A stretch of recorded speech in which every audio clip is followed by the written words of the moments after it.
ফুটপাতে আমার সাথে অনেক মানুষজন শুয়েছে। আমি ওইখান থেকে আমার লাইফের সবচেয়ে বড় শিক্ষাটা নিয়েছি।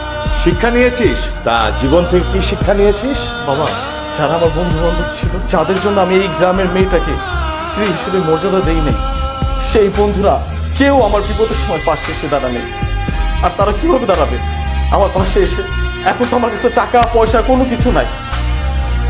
আসলে আমি এতদিন সোসাইটি, কালচার এত কিছু নিয়ে অহংকার করে গেছি, কিন্তু বিশ্বাস করো বাবা, আমি গতকাল যখন রাস্তার ফুটপাতে ওই মানুষগুলোর সাথে থাকছি, তখন আমার কাছে খুব খারাপ লাগছে বাবা। আমার কাছে অনেক বেশি খারাপ লাগছে, কারণ আসলে আমার মতো তো এই সমাজের মানুষ ওরাও। দেখেছিস বাবা, ফুটপাতে যারা ঘুমায় তাদের সাথে তুই রাতে ঘুমিয়েছিস, অথচ তুই কত উশৃঙ্খল ভাবে জীবনযাপন করেছিস, কত টাকা পয়সা উড়িয়েছিস, কিন্তু দেখ এক রাতে থাকার জন্য